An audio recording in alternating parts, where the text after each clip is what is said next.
Hey, what's going on? It's Tafty, Tafty's Home for Wayward Guitars. It's that time again. Time for the Great Guitar Build-Off 2021. For those of you who don't know who I am and just found my video because that's what you're searching, I was in the Great Guitar Build-Off last year.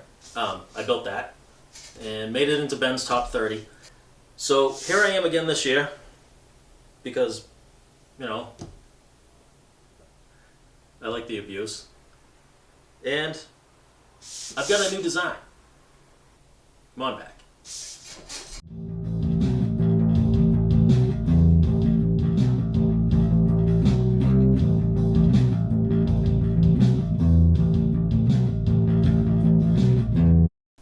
So for those of you who don't know who I am, well, Gary Taft. I am the head luthier, head guitar tech, head CFO, CCO, CVD, CFY, whatever. Throw as many titles and letters as you want in there. I am the owner of Tafty's Home for Wayward Guitars, which is a repair shop on the South Shore of Massachusetts, just outside of Boston.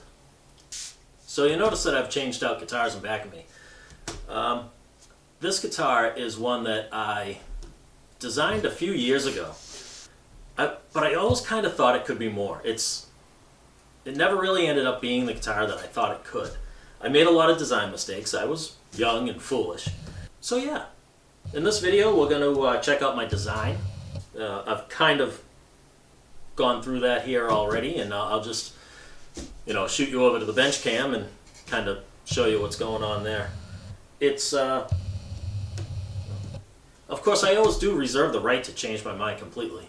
If you saw any of my videos from last year, or maybe you should go back and watch them, I do that a lot. Then after we go over the design, I'm going to gather up the materials. Then maybe even we can get to gluing up the neck, because I've got to cut a whole bunch of wood and laminate the neck together, kind of like I did last year, only a little more involved. So yeah, let's go over to the bench cam and get started. All right, we've switched over to the bench cam. Yep, up there, and that's probably the best overhead view, so I can kind of show you guys what's going on. Hopefully the audio is good. I don't know if I'm going to use the big audio or the audio in this little camera over the bench, so I guess we'll see. So anyway, this is the design. Like I said, it is a single cut offset design. A little different from the GGBO guitar last year. Actually, it's a lot different. So you can see what I did was I went away from the design of the guitar on the wall, and I gave it the same treatment on the treble side as I did the GT500. The original design I had no neck pocket like built into the body. This line just followed across the body this way, and I don't think it was the strongest neck joint that I could have made. I'm changing that this year, and I am going to make more of a Telecaster style neck pocket. And in fact, I think this is going to be a bolt-on guitar. So we'll cross that bridge when we get to it. The other thing that's different is this is a 24 3/4 scale guitar. The green one on the wall that I built a couple of years ago was 24-inch scale. You can see the familiar swoops that the GT500 has. I really like those. I want to try to do that. Maybe I will, maybe I won't. I'm not sure yet, because I have some other ideas and I don't really want to repeat myself. Maybe that's not that big a deal. If you guys want to comment, go ahead, shoot a couple of comments in there and let me know if you like that design from last year, the swoop, we'll call it. Should I include it this year? Or should I go for something completely different? Because I'm thinking about hollow body, and I'm thinking about some really cool sound holes, I guess you'd call them, for lack of a better term. So really simple controls. I have a 3-way switch up here in the upper bout, and master tone, master volume. It's going to have a tune-o-matic bridge and tailpiece. And oh, it's also going to have a 7-degree headstock, which I've really gotten into lately, and I really like it. So I'm going to do it on this. that's about it for design. Oh, pickups. Yeah, the most important part. What I'm thinking here is I'm going to go completely off the reservation, and I'm going to use Firebird pickups, otherwise known as mini humbuckers, but there's a difference between a mini humbucker and a Firebird if you really look carefully. The mini humbuckers have pull pieces visible when you look at the cover. The Firebird ones have no pull pieces visible, so it's just a smooth chrome or nickel, or I haven't decided what color yet, cover on them. I think it's really super sleek and sexy looking, so yeah, why not, right? Alright, so let's talk about materials. Here they are.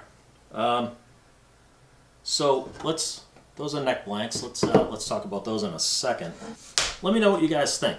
I have this super cool piece of Richlite that, like I said, there's different colors embedded in it. It's gonna probably all like streak vertically.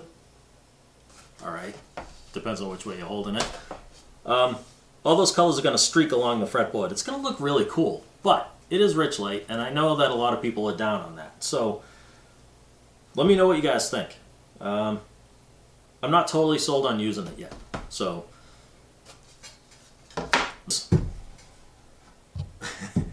a massive chunk of walnut that I got, Exotic Hardwoods maybe? I got it on sale last year. They had like end of the season type sale. And I mean, it's awesome. 2-piece. Some of you may recognize this. Then again, maybe you don't.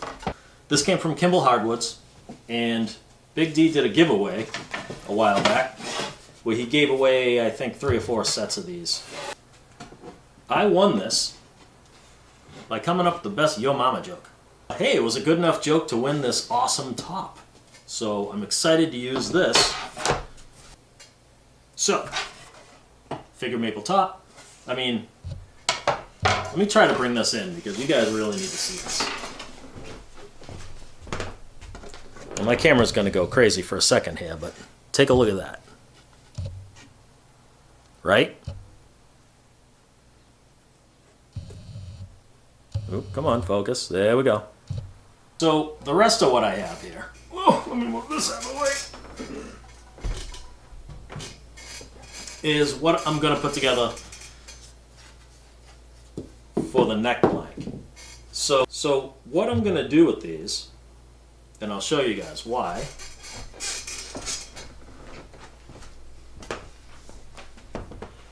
So hopefully if that, there you go. So as you can see, these are flats on, and the grain is running this way.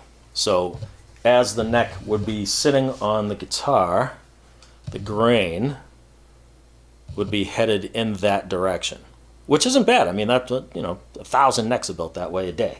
So what I'm going to do is I'm going to cut these in half.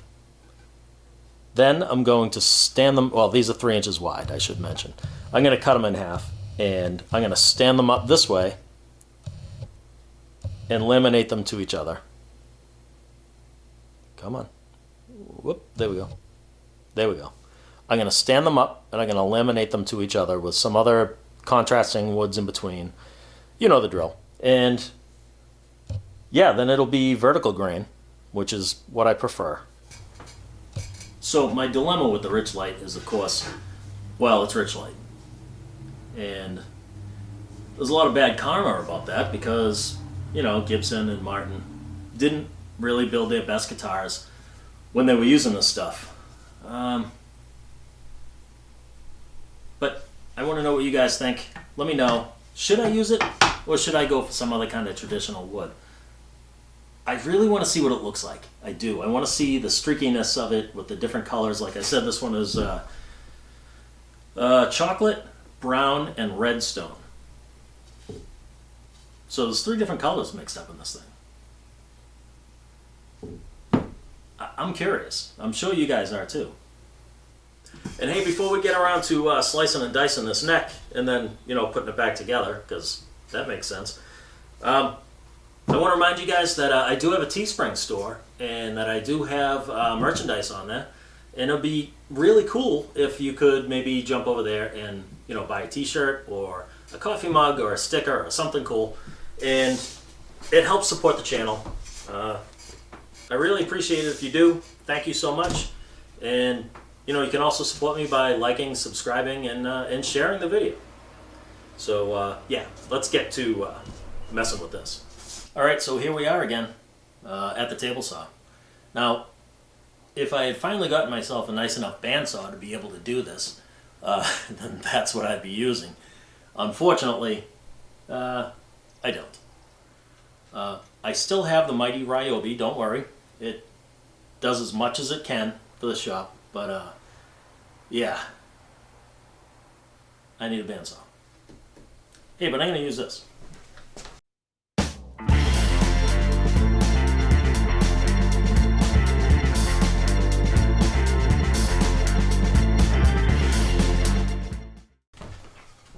Now that I've cut these, instead of our,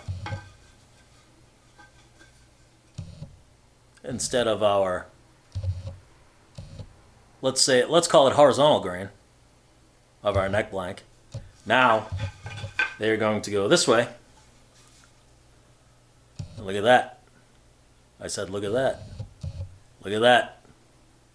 Now it's vertical grain, not quarter sawn.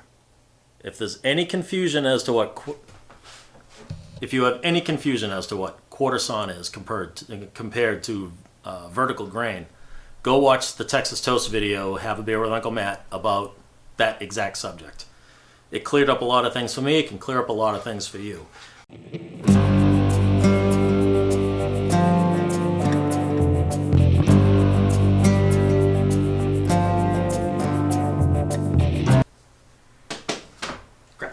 One more piece of maple.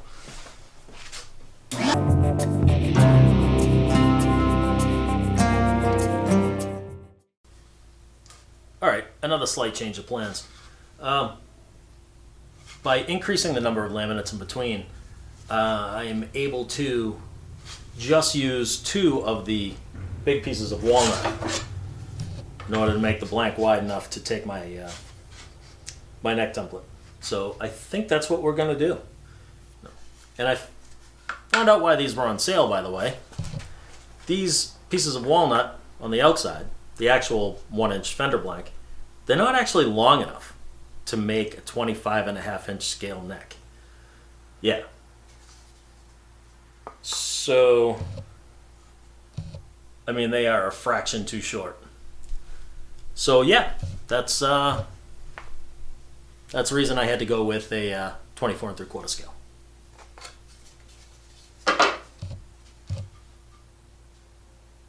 It should be fine. There we go. We've got walnut. I'm sorry. We have maple in the middle. Walnut, walnut, maple, maple, walnut, walnut. And then there's going to be, like I said, black veneer in between all of those. Really makes it pop. Should be cool. All right. What do you say we get ready to glue this up? I've got everything ready. I've got my gluing board. Whatever. It's a piece of flat MDF. I have my shims, because if you remember, I cut the laminates just a little bit thicker than the pieces of original walnut, so that they'll stick out a little bit on both ends, and I won't have like a void space anywhere. And that means they'll stick out on top and bottom. I'm only putting the shims under the outside pieces of walnut, but I'll bring you in closer to show you that. I know I said I was going to put black veneer in between every piece, but then I remembered I had more colors. So I used a little black, and I used a little, it's like this maroonish kind of a purple, which really matches everything really well. So I'm going to use that too. And I have my Type-On Extend, which you all know is the glue I like to use because I'm slow and I need more open time. That's all there is to it. Actually, I think I'm probably going to use the quick clamps and maybe some others, as opposed to the big bar clamps. Why?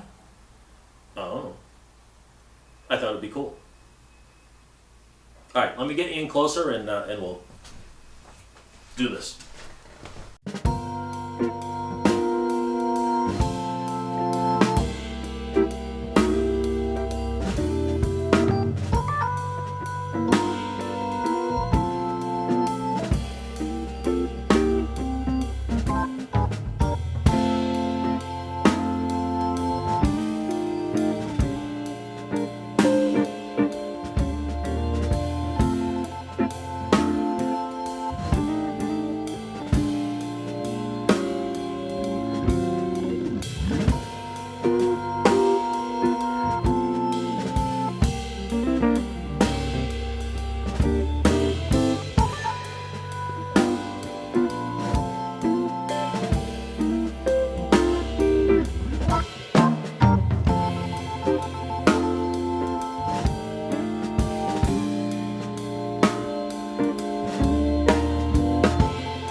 well, there you guys go. It's all glued up and ready to be a neck in a couple of weeks. The very next video is going to be all about laminating the body, and I've got a lot of decisions to make before that. Whoa. I think I want to make it a hollow body. I'm just not super sure yet. So, help me out. Throw some comments in. Let me know what you'd like to see. Do you want it to be a hollow body and just a plain, well, not plain, you saw that top, it's awesome. Just a hollow body with a maple top and some sound holes and such? Or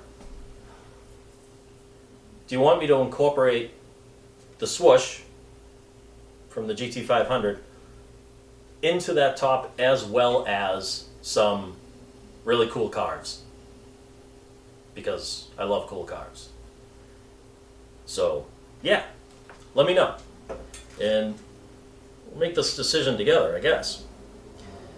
Thank you guys for joining me. Here we go again. Great guitar build-off.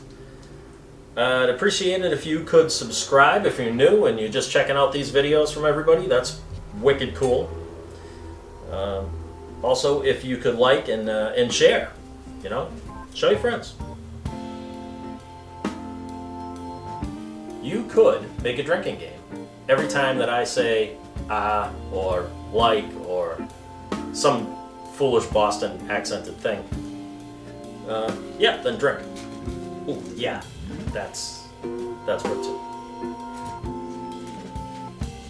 All right, please like and subscribe, and do me a favor and join me next time. It's all about the body. All right, see you guys.